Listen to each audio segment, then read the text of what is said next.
Okay, and with that, ladies and gentlemen, we are live on this program, the CIONET Awards 2026. We are live on our CIONET website. We're live on LinkedIn, on YouTube, on all the different channels. Hundreds of people around Europe and around the world are following these CIONET Award shows for 2026. Today, we are going to focus on application and architecture as a first session, and then a second session in an hour or so on data and AI. And our aim today is really to celebrate the accomplishments of all nominees in a matter that inspires you, the audience, to use digital to pursue similar ambitions and provide you with insights on how to realize your ambitions. So we'll be spending the next hour or so together on application architecture. Sit back and relax. This ceremony today is one of the three parts of the CIONET Awards 2026 program. So we have a second part, which is on the 12th of February 2026, also online. And there we will learn from the nominees in the category cybersecurity and in the category cloud and infrastructure. And so I invite you all to already register for this open online ceremony for cybersecurity, cloud and infrastructure. And then we will finish this program on the March the 25th in London on a live gala evening, where we will bring together all the nominees in all different categories, all the jury members of all the different categories, many of our advisory board members, to celebrate together digital leadership, and then also award the European CIO of the Year. So that's what we're going to do there on the 25th of March. So make sure that you register for the 12th of February. First of all, I would also like to thank our good friends from Splunk, a Cisco company. And so we will be joined later today by Mark Woods, who is the field CTO and the chief technical advisor of Splunk EMEA, who will, together with Daniel Aken from CIONET, they will comment on the different presentations that the nominees of this session will present to you in a moment. Now, before we get started, I would first like to welcome Niels and Daniel to the stage here. So let me do it like this. So a very warm welcome, Daniel Aken and Niels van Stad. And Niels is the academic research fellow at the MIT Center for Information Systems Research, MIT CISR. And Niels is also the president of our jury. And we've been working together for, many, many years now, Niels, on the awards.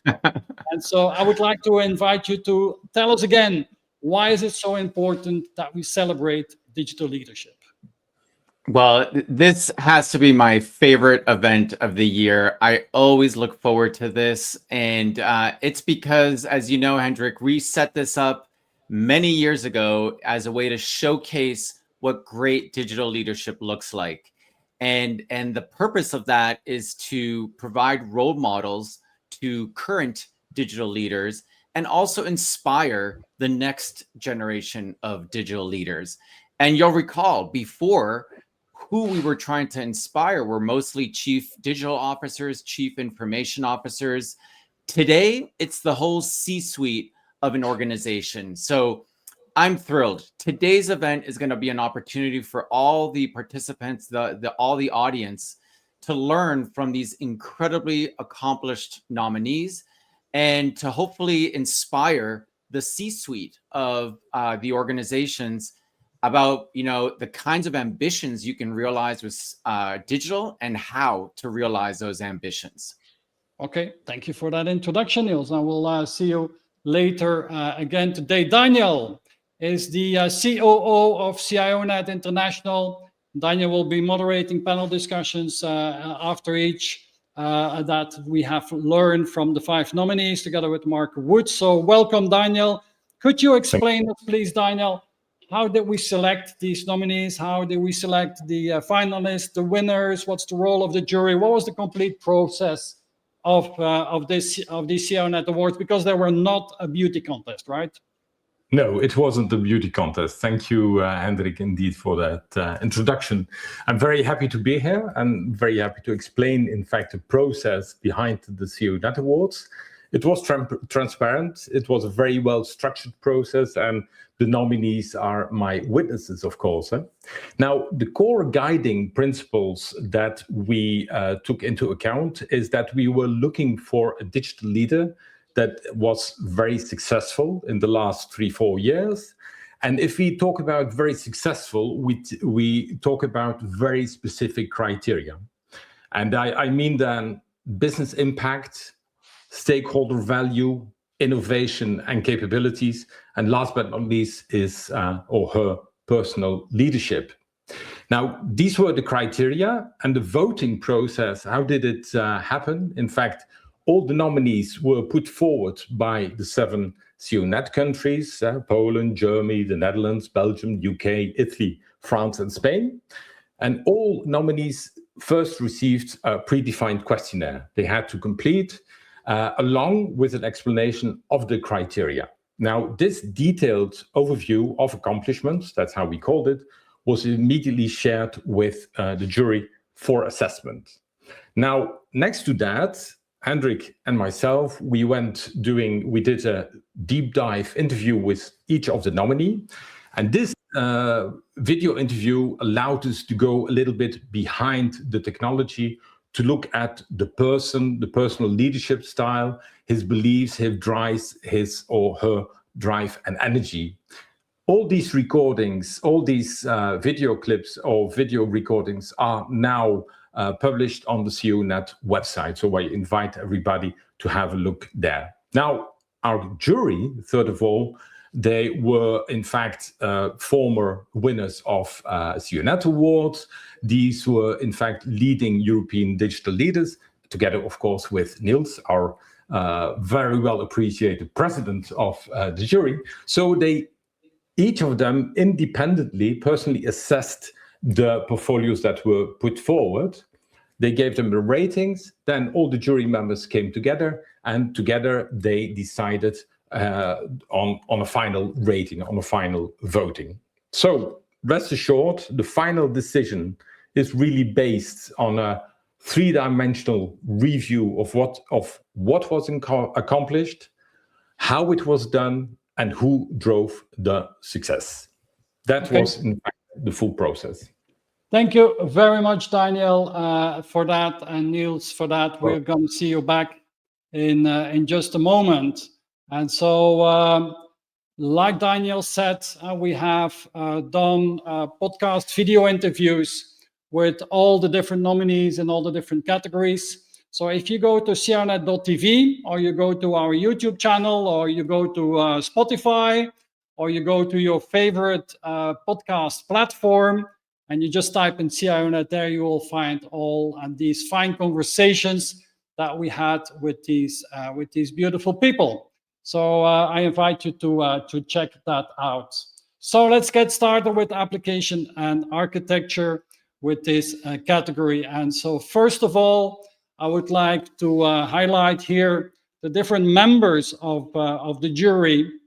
Like Daniel explained, they have studied the overview of accomplishments that the different nominees have sent in, and then they have commented on that, and then we gathered together after that they voted, and then we jointly decided on who were going to be the finalists and the winner. And so the jury for applications and architecture was Dr. Anke Sachs from Germany, Davide Gindro from Italy, Hans Scheurts from the Netherlands, Andrzej Grociowalski, and I'm sorry if I mispronounced your name, sir, from Poland, and then Daniel, of course, and then also Carlos Munoz from Allianz Technology in Barcelona, and Graciela da Costa from TVH in Belgium.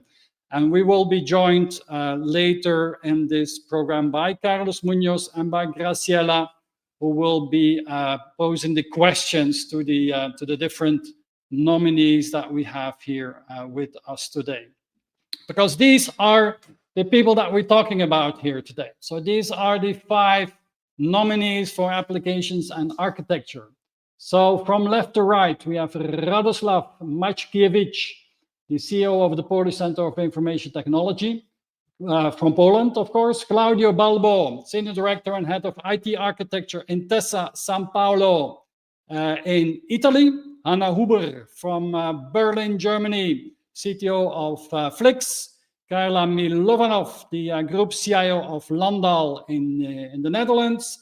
And Günter von Kraan, the CDIO of Bekaert in Belgium. So that are the 5 nominees for today.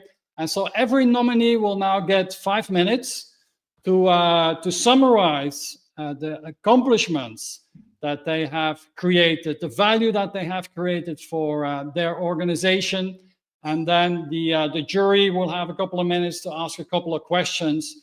And so that everybody here has a very good idea of who these nominees are. And so the first nominee it's my pleasure to introduce is Radoslav Maćkiewicz, the CEO of the Polish Center for Information Technology, the COI. And that is basically the backbone organization of Poland's digital public services. And so Radek has led a massive shift to agile delivery and to champion the citizen-centric application that he will be talking about. And that's been used by millions of people today. So let me bring Radek to the stage here. And so Radek, here you go. The floor is yours for the next 5 minutes. And then we will be joined by a couple of the jury members who will ask you a couple of questions. Radek, up to you now. So, good evening. I'm very happy to be here. And thanks for the nomination. And I believe that this nomination is not only for me, but also for the SOI team and for Polish citizens. And I will elaborate later on the details on this approach. So the Center for Information Technology, the Polish acronym is SOI. We are acting on behalf of the Polish Ministry of Digital Affairs, and we are responsible for maintaining and developing critical state registries in Poland, electronic services for the citizens and for local governments, and as well for building and maintaining the mObywatel mobile application. mObywatel, in English it will be mCitizen, to translate this. So we are responsible for delivering crucial digital services for the Polish citizens as well for local governments. And we also build kind of ecosystem with Polish banks and financial institutions to improve the collaboration between the citizens, local governments, and these financial institutions, also to secure the Polish citizens. And, you know, as a public administration, we are acting within the constraints of the available state budget. And last 2 years in Poland is budget stabilization rule. It means that my budget year over year is almost flat. So this is the first important information and also a challenge for us.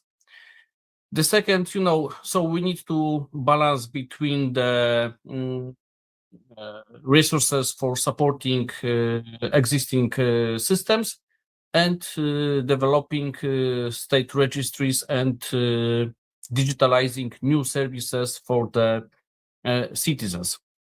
Of course, the government continuity, this is the second factor important for us, and created the situation we are working on. So data security, regulatory compliance, protecting infrastructure from the external threats. So this is our also top priorities for us. And of course, we have growing number of citizens that are using mObywatel application. So we also developing new functionalities in this application. As Poland, we created a digitalization strategy for the public services, and it creates our imagination about the digitalization processes and goals within the next 10 years. But strategy is something we would like to achieve in the long-term perspective. But to achieve these goals, we need to create operational plan, and we created kind of map with live moments, and we identify a few areas for the citizens like education, work, digital identity, and so on. And we, based on that, we created for every live moment area identification of the public services that are right now used by citizens. And we engaged our citizens to discuss about the priorities, which services they would like to have digitalized in the first phase. So COI was established 15 years ago.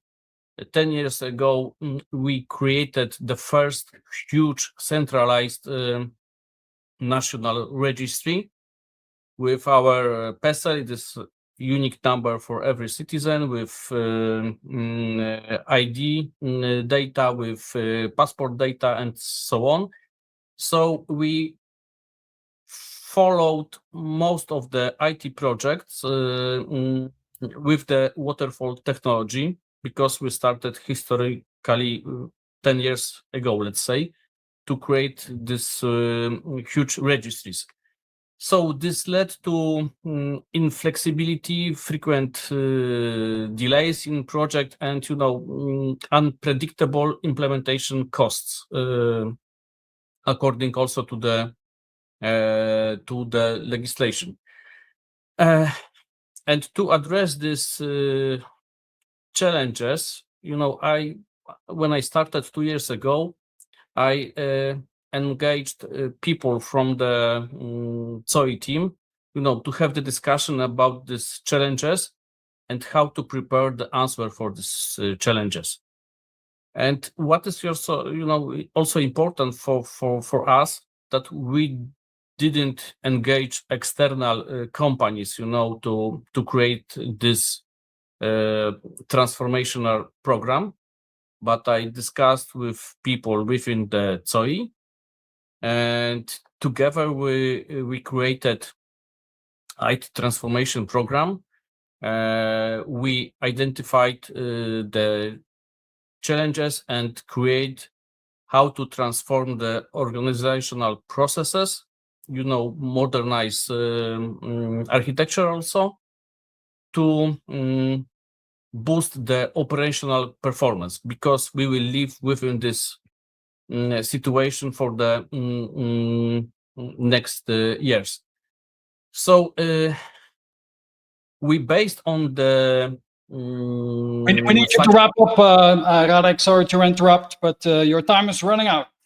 Okay, so our flagship project, the gateway for the citizens, is the mobile application. So we based on this project, and we started with them, to create the cross-functional teams to improve the collaboration from the business until we implement something in the solution.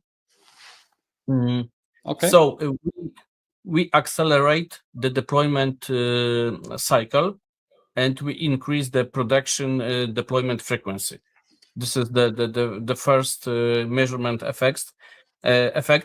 Then we also evaluated end user satisfaction. It means citizen satisfaction, and we also grew from 2.8 up to 4.8 in Google and Apple Store. If we are looking at the evaluation of the mObywatel application, we also created the corporate architecture team, to predict the architecture in the future and also to reduce the technological debt. And within the last 2 years, we reduced this technological debt by 40%, as we measure. Yeah. So Okay. we also, yeah. Yeah, we need to wrap up here, Radek. Otherwise, we're running over time.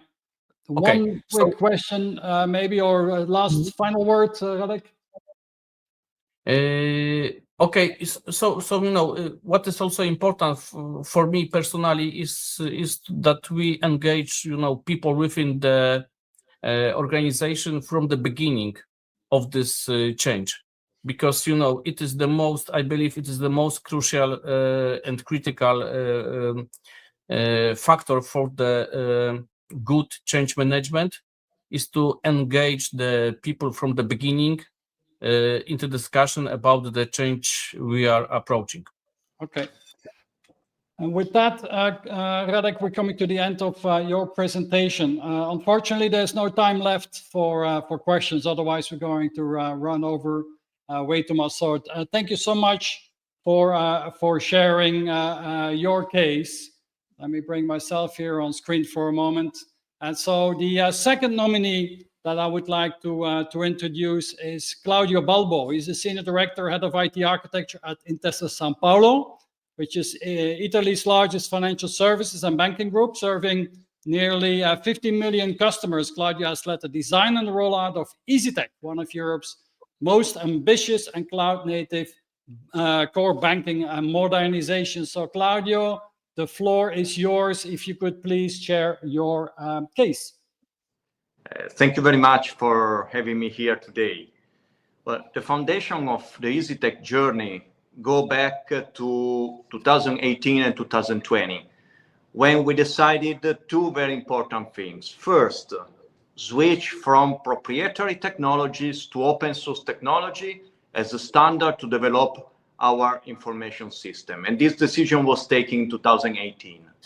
And second, start an aggressive journey to cloud.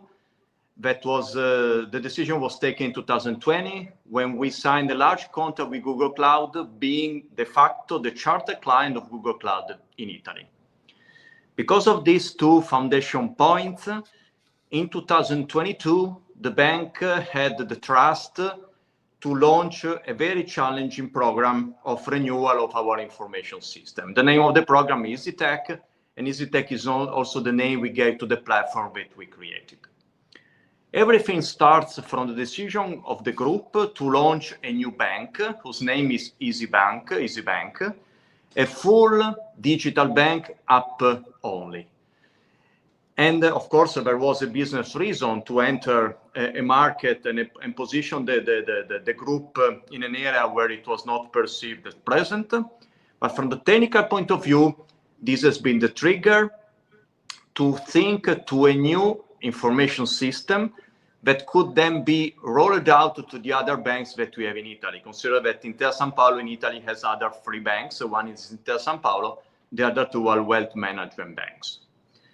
And so we designed EasyTech around EasyBank, using EasyBank as somehow the laboratory to create this new technology platform, tackling a set of very important parts of the information system of the bank and move them from a traditional legacy and very often mainframe-based system to the native cloud platforms.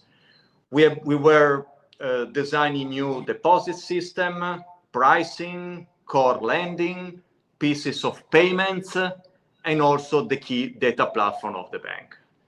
And as said, we first created it in EasyBank, but with on one side the mission to launch in less than 1 year the new bank, but on the other side, the mission to create an asset that was going to transform the IT landscape of the full group in Italy and probably in the future also in the other banks we have in the other countries of Europe. The business case around this was an investment of 600 million euro, with the return of the investment starting from next year, which is 2026, the first year after the industrial plan when the EasyTech journey was designed, of a return of 800 million euro saving per year. Of course, this is not only IT numbers, but these are bank-wide numbers. Where we are today, where EasyBank went live in less than 1 year, it was launched in the market in Italy in May 2023, and today has more than 1 million customers. The other 3 banks we have in Italy are using most of the solutions that are coming from EasyBank, and we are finalizing the last pieces of journey in the next year. Together with this very important transformation with the numbers that I gave you, we also did other 2 very important things. First, we have been injecting 2,000 new engineers that we have been hiring between 2022 and 2024 in the IT of the company, growing it from 6,000 to 8,000 people, and many of them have been entering the company to work on the EasyTech journey, bringing, of course, new skills and also fresh energies to the IT of the company. And second, in 2023, we all know that the generative AI wave came, and EasyTech has been one of the places where we have been using at scale the GT Gen AI platform, which is the Gen AI based solution we developed for the IT activities. And as said, we have been using it heavily in the EasyTech program. Of course, that was not designed when we started, but we introduced it while running. Just to give you an example, the reverse engineering of many batches that we had on the mainframe, instead of using human being understanding what the batches were doing, was done using Gen AI technologies of our platform. Okay. That's in a nutshell what we have been doing. Grazie mille, Claudio. Thank you so much for that explanation. We have time for a couple of questions. Graciela, could you maybe ask your first question to Claudio? Yes, my pleasure. First of all, congratulations with your achievements, very impressive. I had a question on what you were mentioning at the end around specifically the 2,000 engineers you have been adding to your team, scaling them from 6,000 to 8,000. But of course, that's a lot of change for a team because they bring the new ideas, but you have your teams that have been working on your systems and technology for a long time. So how did you manage to blend them and to make them work properly together? Of course, it was not easy. And let me say that the cultural shift of insourcing delivery is still running. So we are not at the final stage where we want to be. What we have been doing here was mixing the teams. Well, let me say, EasyTech journey was executed from a dedicated delivery unit. So there has been a carve out of the delivery unit from the traditional pieces of the IT. And that new portion in the IT has been delivering EasyTech as a platform.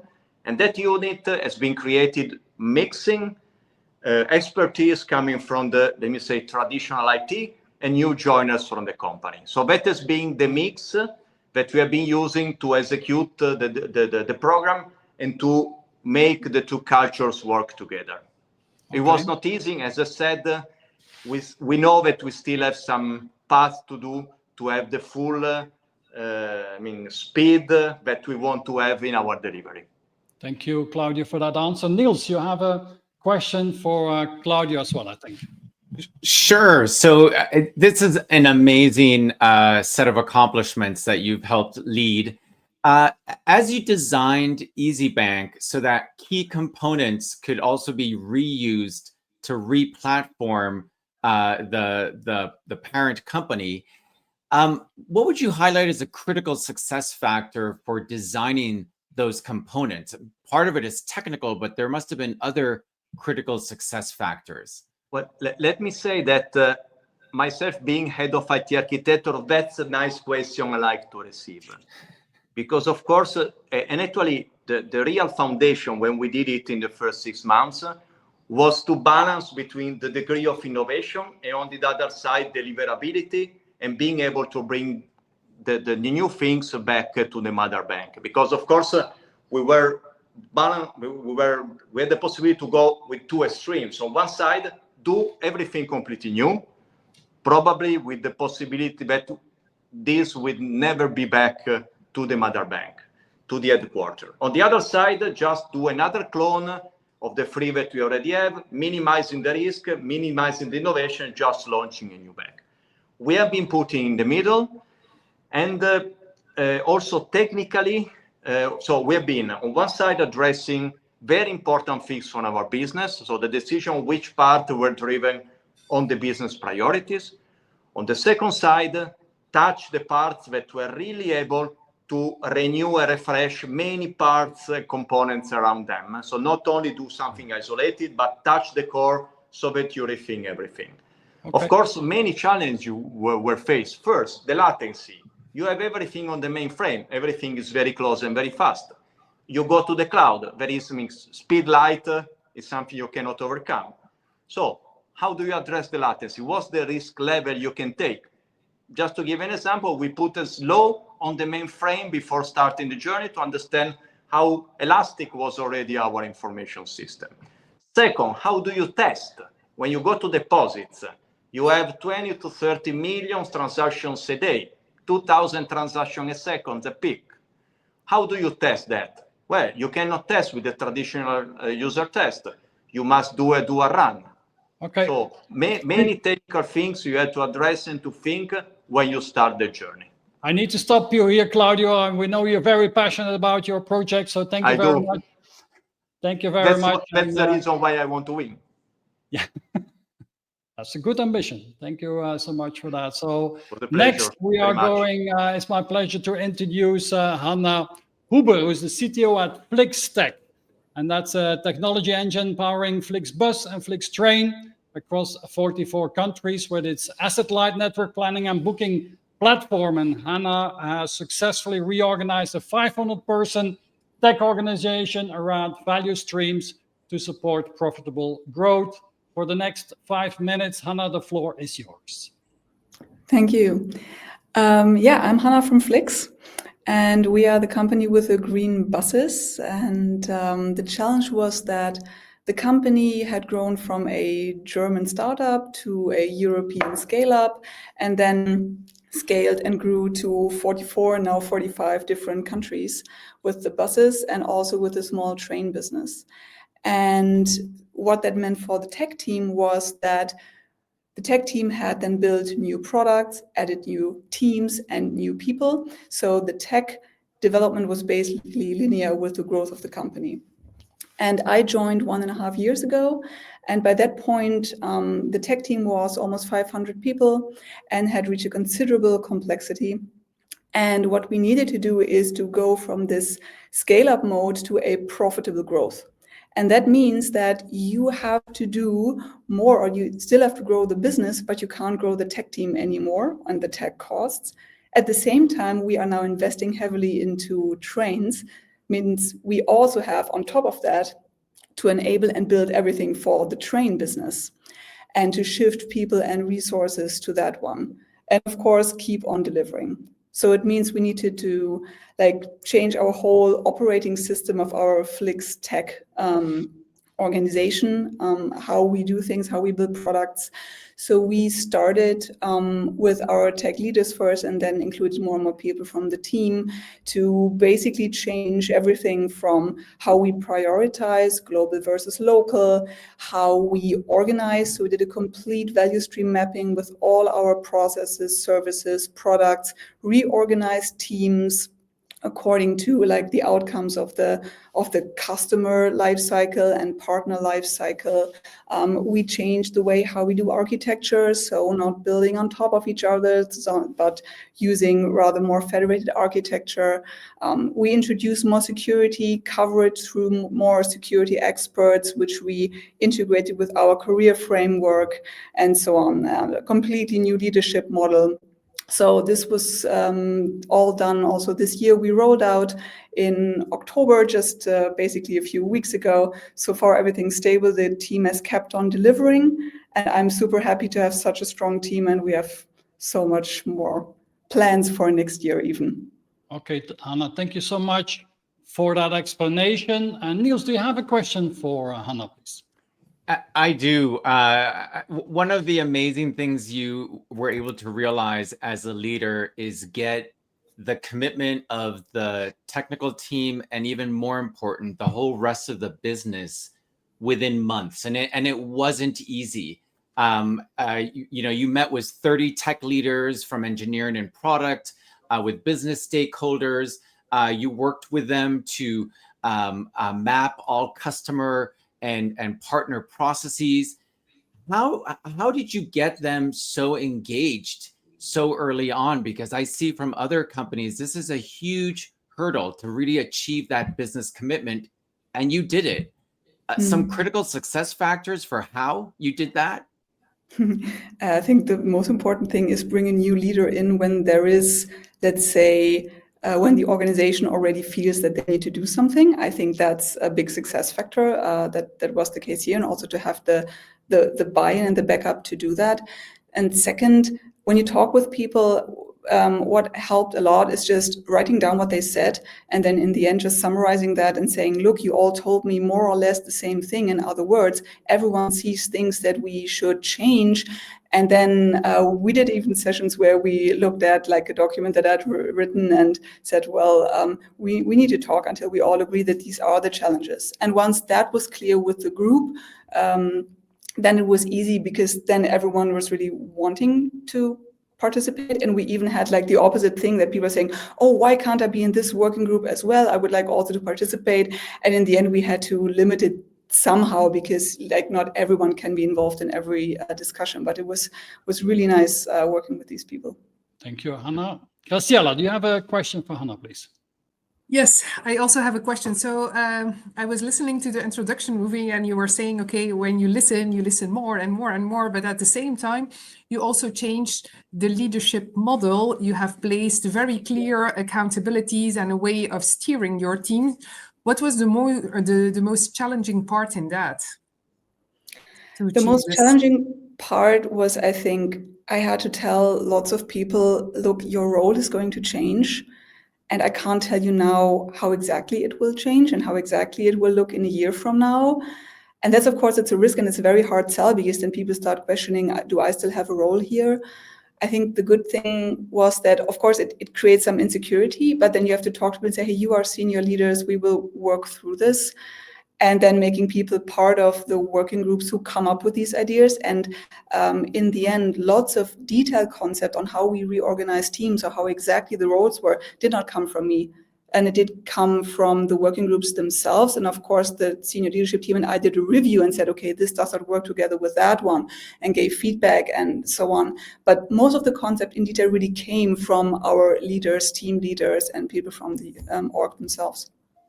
Okay, super. And with that, Hannah, we thank you very much for your explanation and bringing your case here to us today. And so now it's my pleasure and honor to introduce you to our fourth nominee, which is Carla Milovanov, who is the Group CIO of Landal, leading European holiday park brand, offering family holidays in nature across 250 parks in 10 countries. Carla has led a massive architectural transformation to unify two major brands, resulting in millions of savings and in building a brand agnostic platform.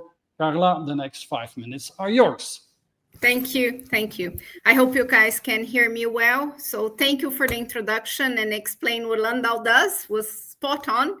So in terms of the challenge that I want to share with you guys, was a beautiful challenge that the team and we were able to bring it home. So it's imagine you have two companies doing the same thing. So you imagine that the landscape is not too different, but believe it was, and it is still. We only had Microsoft, that was a common platform. Everything else we had it to change or review or improve it or adapt it. So we launched a project that is an integration project.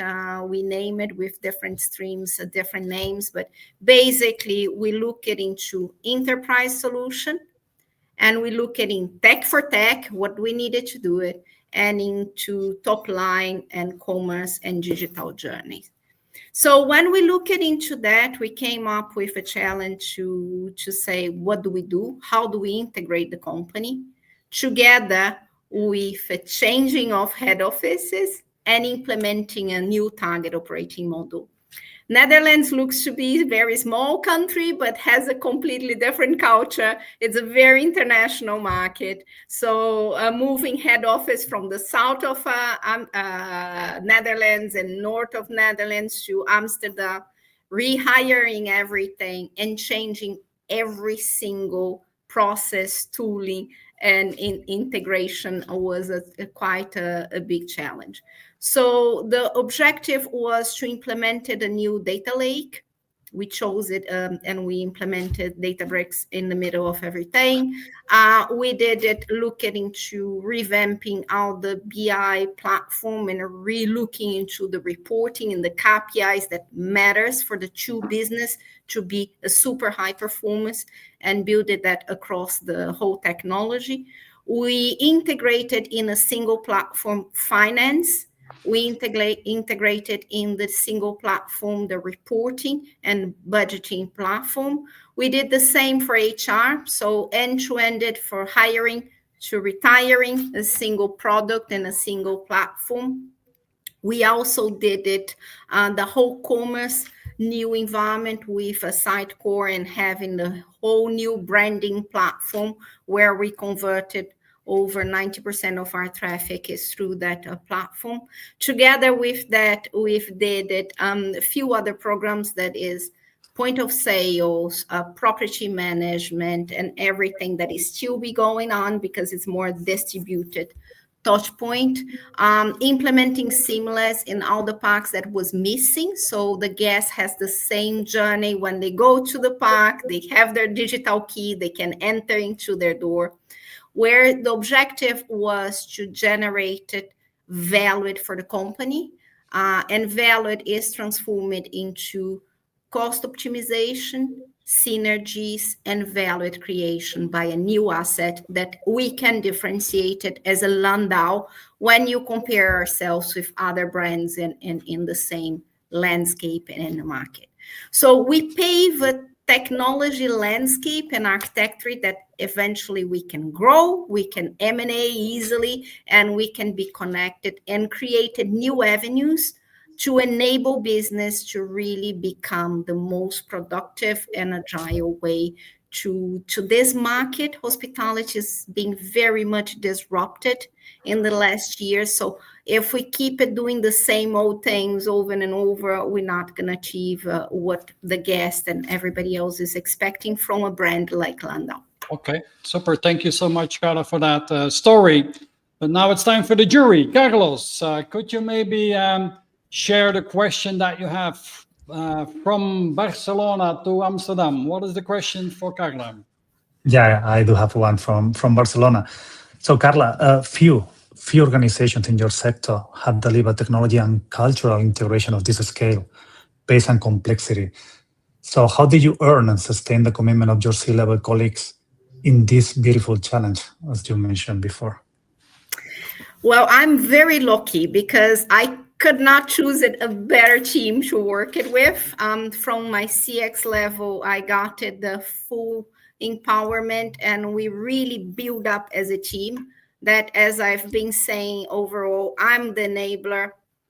I can support you, all of them, and we can go home together. But it was really a team effort. I could remember myself being in the weekends with our CCO or COO in the calls and designing and thinking about how things will move it.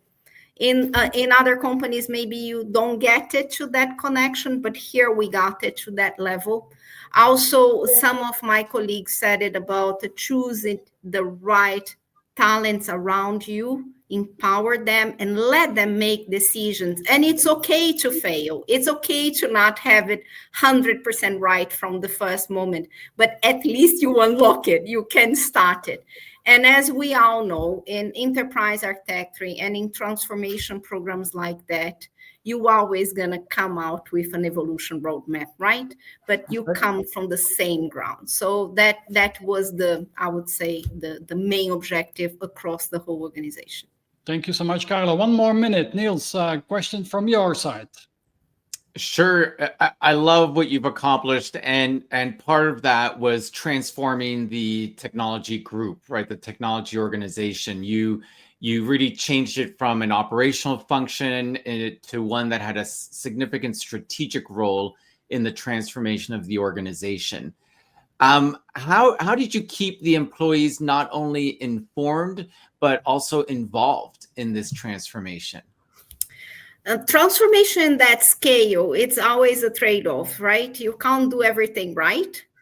But I think one thing that was necessary, we put it in place, a proper governance for the project. So in terms of, because either you really drive a transformation through the content or through the governance. Here we try to combine the two things. So who really knows the content, we gave them the freedom to run and go.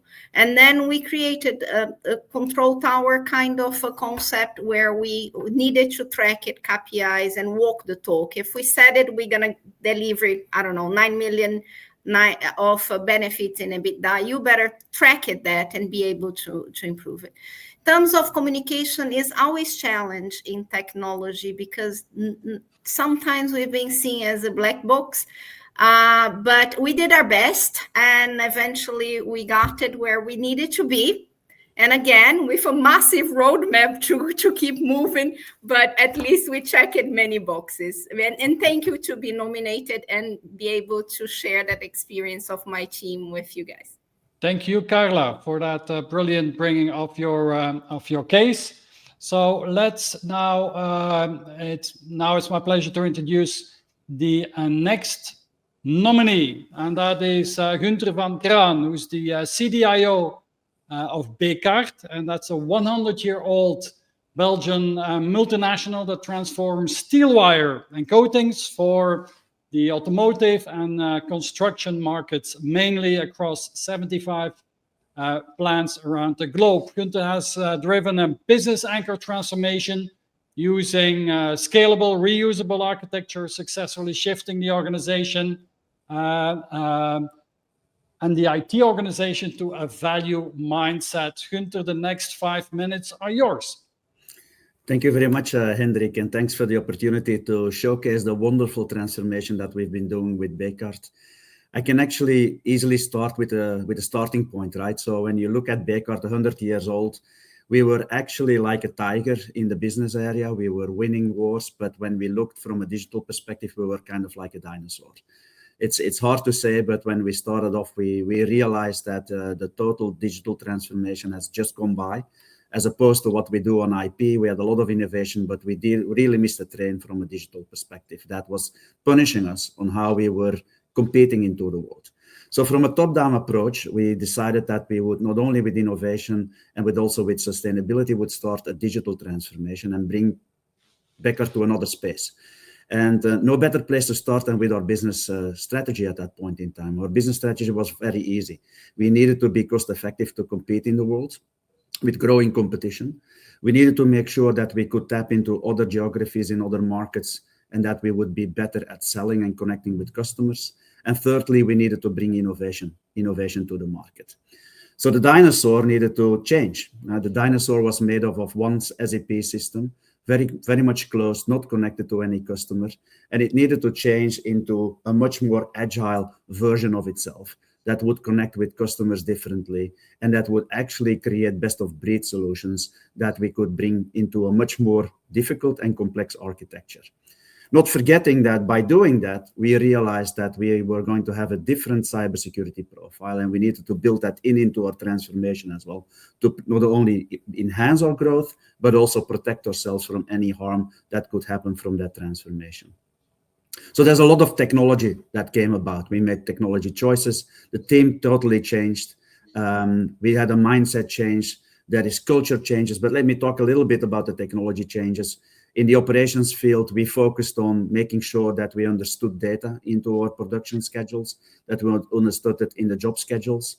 We implemented MES systems across the globe. We made sure that we had better supply chain systems, and we made sure that that data could be leveraged by intelligent processes so that we could bring AI into the shop floor and close the loop on some of our processes. That resulted into a massive improvement into how we use our products, what we produce. It basically got our inventory levels down with 10% and improved our cash flow. Not that difficult, because in an engineering company, it was very close to the heart of everyone in the company. The second piece, though, was about contacting your customers very differently. And that was very different for a company that was more a product out company, because now we needed to understand, what was going on into the market, what were our customer needs, how could we upsell, how could we cross-sell, and what are the needs that we have in our pain points.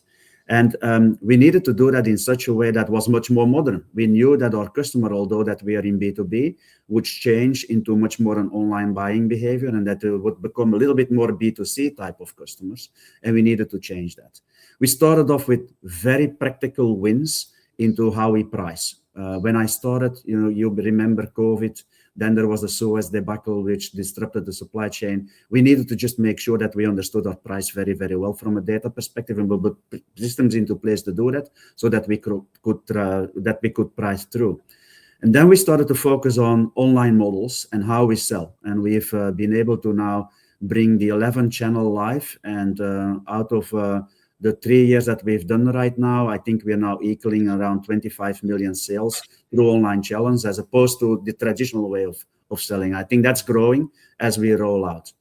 The third strategic area was around innovation, right? And that was driving what we would do from an innovation perspective. And probably the best example of that is how we've now created products that have digital components into it, that provide digital service models. And for instance, we have a component that monitors our ropes on every ship in the Atlantic Sea to make sure that we can do predictive maintenance on that. We've never done that. We were a very traditional product company, and now adding digital components to that. So a massive overhaul, not only from a technology perspective, but also then by how we work, how people think about things, and moving from a cost efficiency mindset to a value mindset, and driving the business forward. That's a story of around 3 to 4 years.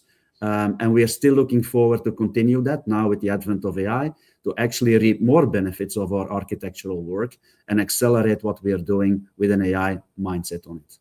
Thank you, Gunther. Questions from the jury. Carlos, if you could go first, please. Sure. Gunther, as expected, you face significant resistance to change, especially in the areas where manual processes were deeply embedded. So how did you overcome this resistance? Yeah, and there were many manual processes to say, because it's not only the shop floor, it was everywhere. But I think it was a general change management issue, a very old industrial company, not really easy to change it into a digital culture. But there were a couple of things. One, first of all, the top-down helped at the beginning. Secondly, we made sure that we had quick wins so that we could show success. And thirdly, we made a point of creating communities in the operations area, but also communities into the commercial area, where people from various geographies could actually come together. And I call them the coalition of the willing. And the coalition of the willing were the people that understood what we were trying to do, and then were my people with the feet on the ground to drive behaviors on the ground and to drive away from manual processes into much more digitalized processes. And it worked actually very well, because you can imagine, if you are an operator in our factory, the machine is your baby. You've been nurturing that baby for 25 years. So if now an AI component is actually telling you something that he knows better than you, that hurts. So, you need to basically convince people with that community of the willing that it's not replacement of your knowledge, but it's enhancement, and it's going to further your effectiveness. Okay, final question from the jury today from Niels. Sure. So I just want to deep dive into the fact that you introduced 11 new digital customer channels. And as you mentioned, that tripled the amount of revenue that you were able to generate. Yeah. What was key to that? Because that's amazing. Yeah. Again, mindset change. Tone at the top, we understood that our customers were changing, that buying behaviors would change. We are lucky that we are a company with many business models. So I had the chance to actually choose a couple of business models that were very close to B2C to first launch my first channels. And that made it much easier to show the win. The second piece, I think, which made it easy is, unfortunately, the first channels are a little bit more expensive, but when you actually have your composable architecture, we are now able to spin out a channel at a fraction of the first cost. So the cost is not a question anymore, and I cannot follow the demand of people that want to connect differently with customers today. Okay, and with that, we have come to the end of the 5 presentations of the nominees. I would like to thank Gunther, of course, but also our appreciated jury, Graciela, Niels, and Carlos. Thank you so much of contributing to this program here today. Next is where we bring on Daniel and Mark Woods. Let me bring them on here. And let me remove a couple of the other people here. Just hold on for a moment. There we go. So we have Mark and Daniel, and they're going to give us a bit of an overview, a bit of the conclusion of what we have learned from our 5 wonderful nominees here today. Daniel, the floor is yours. Thank you, Hendrik. It was a real pleasure to listen to the presentations of these brilliant nominees in application and architecture category. Now, all these pitches or short presentations, they demonstrated phenomenal challenges, from post-merger integration to rebuilding core banking systems under huge pressure. Now, to help put these complex projects in a broader strategic context and at the same time identify the future trends, we invited indeed Mark Woods, the CTO, field CTO and technical advisor for EMEA at Splunk, to comment on them. So I'm going to deep dive on certain aspects of the stories that we heard. Now, Mark, first of all, welcome, and thank you for accepting the invitation. Now, I heard leaders like Landal and from Flix. They used new architectures to deliver significant business benefits, so reducing technical debt, costs. How, in your opinion, does a well-designed architecture translate directly into long-term business resilience and even strong cost control? Well, firstly, I'd like to congratulate all of those amazing people for compressing what is an extremely complex transformation they've been through into 5 minutes or less. I think when we talk about architecture, really it's the only way in most modern organizations to drive that cost control and to go towards long-term resiliency. I think as we've seen from most of the candidates today, what they do is often hidden and it's incredibly complex. We're talking hundreds of systems, diverse scale, diverse teams, and not in a static environment, but in one that's moving constantly. And if you think about that, you could just have visibility. Hey, here's everything that's going on, but your stakeholders would never be able to consume that. Or you could go to the other extreme and just create a rule set. You can't do this. You can only do this. But that's too rigid. And as we've seen again from some of those submissions, just wouldn't have worked for the transformation they've got going through. So it really is about embedding that architecture into the key processes of the organization and really tightly coupling with that with how you're going to understand it. For some people, this is a control tower. For some people, we'll call it observability, but really it's the way in which the expert teams go about measuring what they do and making it relevant to the business stakeholders. What it's in there is the perfect tool for that trade-off between what you're doing to run your business and what you're trying to do to change that business. And that's the pivot around which resilience exists. And once we define that with teams, be it top down, bottom up, market change, it's really allowing that balance to come through. Yeah. Now, Carla and Claudio executed massive core system modernizations under very high stress, the mergers, setting up a new digital bank. What, in your opinion, are the top two, let's keep it to two, architectural considerations that can help to make sure that the core business does not fail during this type of huge projects? So I think you could see it coming through here. It's really critical to both define imperatives, things that absolutely have to happen, and then really to help with the teams to have defaults. Those things that actually, with lack of any other clarity, with lack of any other change, is what we're going to rely on. We actually saw that from some of the submissions where they're talking about finding step-out models, finding a handrail, finding things that work that were similar. And then the bit about defining interims. We all talk about targets operating models or the end of strategy, like it's something we can get to and achieve. But I think you've seen from every single one of those submissions, it's a long process. There are lots of changes along the way. But by defining those interims, this is not the end state, but this is what you can rely on us getting to. You can get that traction and you can get those quick wins. Yeah. Now, many leaders faced a very tough fight to change how their teams work, moving from older methods to faster, more agile ones. Is the most challenging problem for modern IT, it seems not to be the technology, but winning the organizational and the cultural fight to get everybody aligned, get everybody in the same spirit? I think they often go hand in hand, but I don't think you can underestimate the amount of cultural and organizational change that has to go through.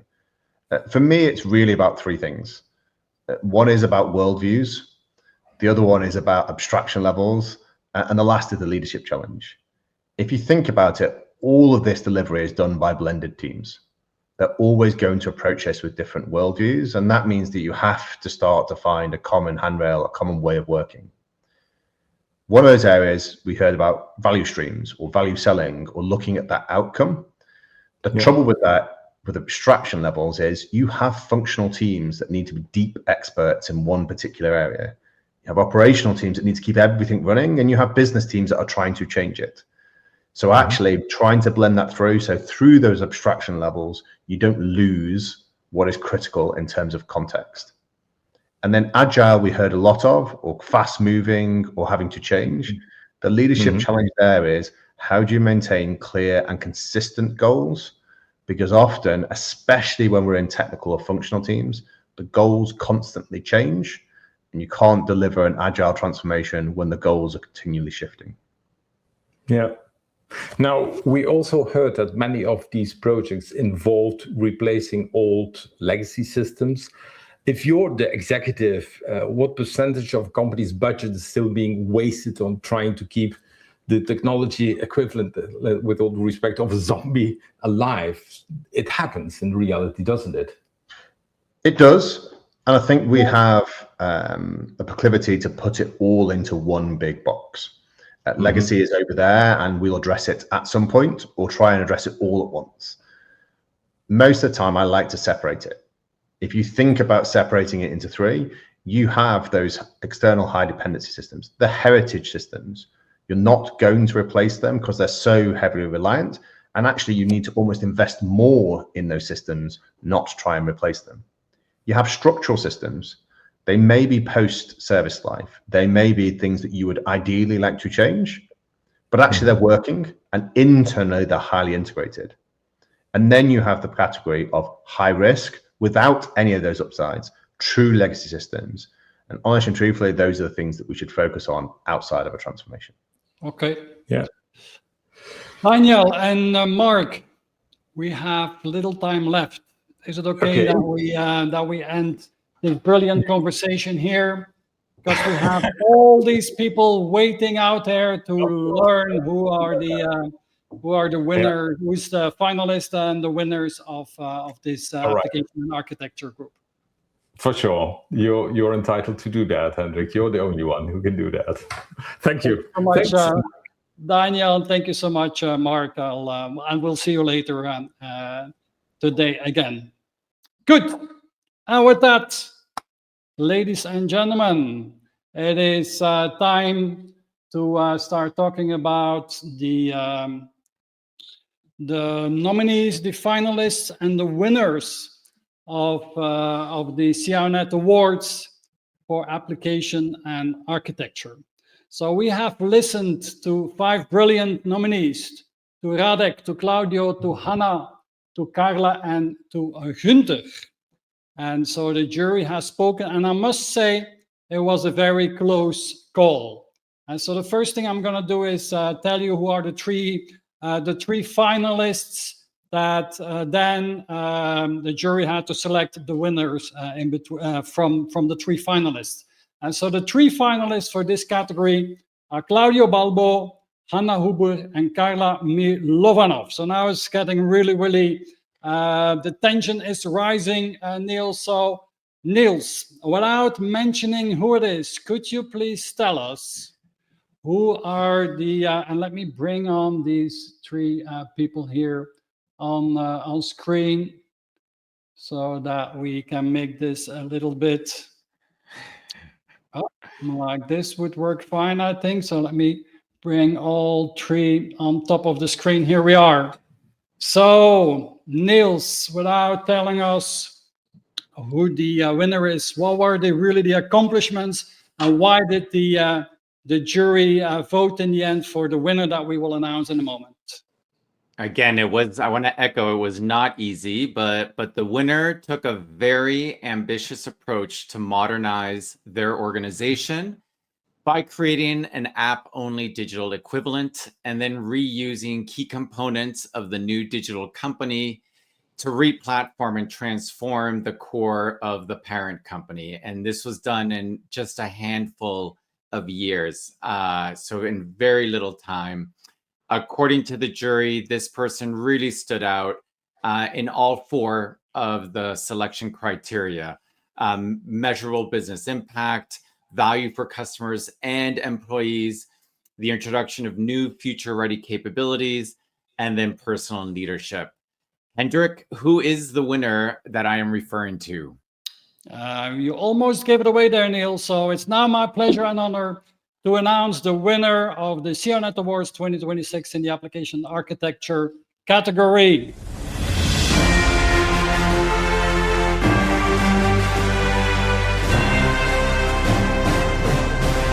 And the winner, ladies and gentlemen, the winner is Claudio Balbo from Intesa San Paulo. A very amazing job that you did, Claudio. Congratulations. Thank you. Maybe you could tell us a little bit what this does to you and also what it means for you and your team. Well, big honor. I'm really, impressed, emozionata, I would say in Italian. So I'm really, it's a big honor. It's a big symbol for all the team in Group Technology who have been working on this. So really amazed. I don't know what to say, honestly. I was not expecting this. So really, really happy. Thank you very much for that. Thank you, Claudio. You Grazie. really deserve this. And so we have, oh, we lost you there for a moment. So Claudio, you did a wonderful job. And with that, ladies and gentlemen, we're coming to the end of this part of the show. We're going to take 5 minutes break, and then we're going to be back and talk about the data and AI category. So thank you for now, and see you later.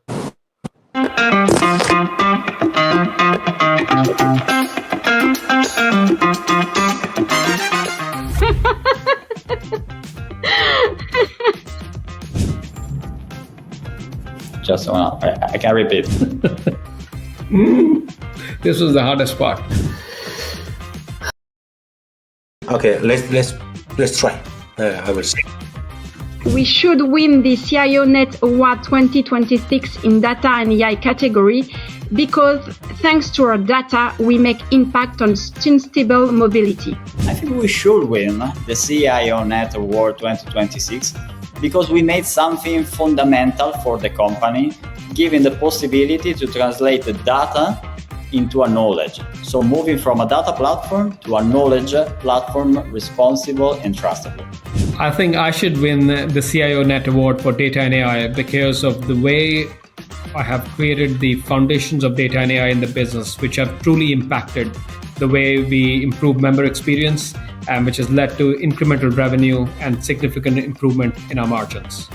We should win the CIONET Award 2026 because we delivered a real and deep transformation, real value and not just cool technology. We are really changing the way our operators work with data and AI. I should win the CIONET Award 2026 because we have realized the amazing results in data integration with 6 times faster delivery and a huge reduction in cost.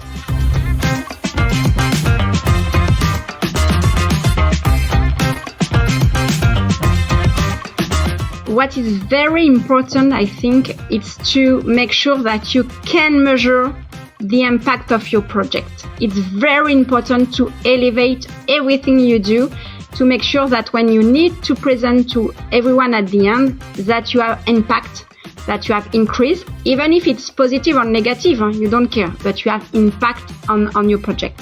Well, I will say that considering our time now with the AI, I will suggest everyone to constantly push your own limits, because it is something that you can have to continue to learn, continue to be curious, continue to think that you can do the same thing that you are thinking that is right now in another way, in an innovative way.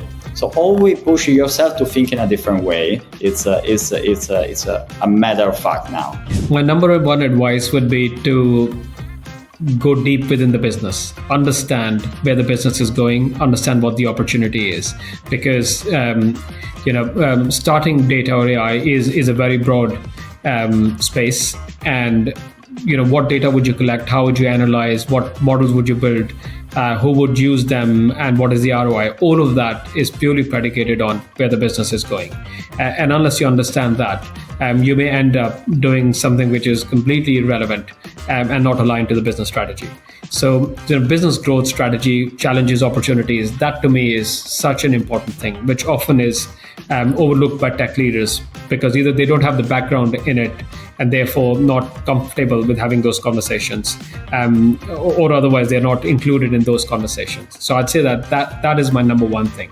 The second I would say is build credibility on the back of some tangible results. Otherwise, what happens is that all the hype that we have around AI, that will fizzle out. But what will not fizzle out is if you've delivered results. I would say it might sound weird, but I would say don't launch a data transformation strategy. Don't launch an AI strategy. Launch a solution to a specific painful business problem that helps people and drives impact. Then use that use case, showcase it, use that credibility to start the next initiative and then the next. And at some point, you will have the foundations to build that AI strategy, right? And I think many transformations fail because they try to build the perfect foundations before proving value.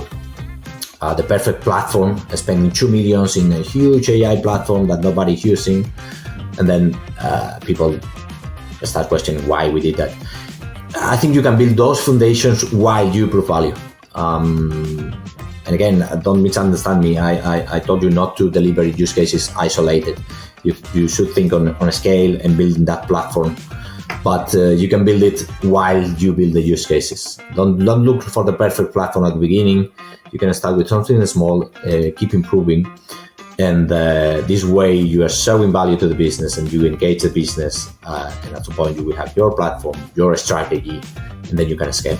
Focus on the basics that we have mentioned, we have discussed. So data, connectivity, business model, these are the basics and there is no way to scale without. It doesn't mean stop and put on hold any other experimentation activity. This can run in parallel, but the basics will be what will make those experiment scale and succeed in a large organization. So think and focus on the basics. Interaction. Aspiration. Easy. Share it. It's a community. Yeah. A must. It's a must. I would say dynamism. A nice club, but that's 3 words. I think the word network is okay if I would say it's a